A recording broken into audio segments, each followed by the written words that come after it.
Welcome top news today.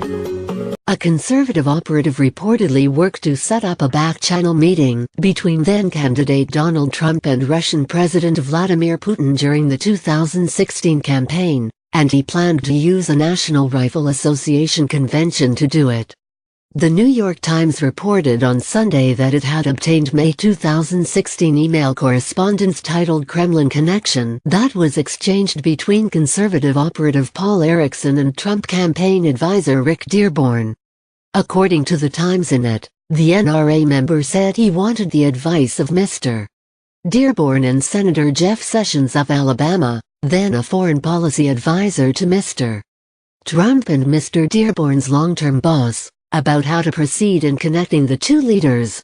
Russia, he wrote, was quietly but actively seeking a dialogue with the U.S. and would attempt to use the NRA's annual convention in Louisville, Kentucky, to make first contact. The email, which was among a trove of compagnie-related documents turned over to investigators on Capitol Hill, was described in detail to the New York Times. In the email, member Paul Erickson said that he wanted to get the advice of then-campaign advisor Jeff Sessions about a meeting between Trump and Putin.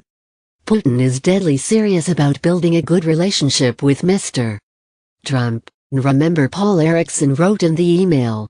He wants to extend an invitation to Mr. Trump to visit him in the Kremlin before the election. Let's talk through what has transpired and Senator Sessions' advice on how to proceed.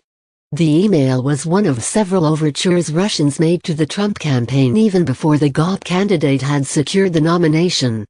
Another contact came through an American advocate for Christian and veterans' causes, and together, the outreach shows how, as Mr.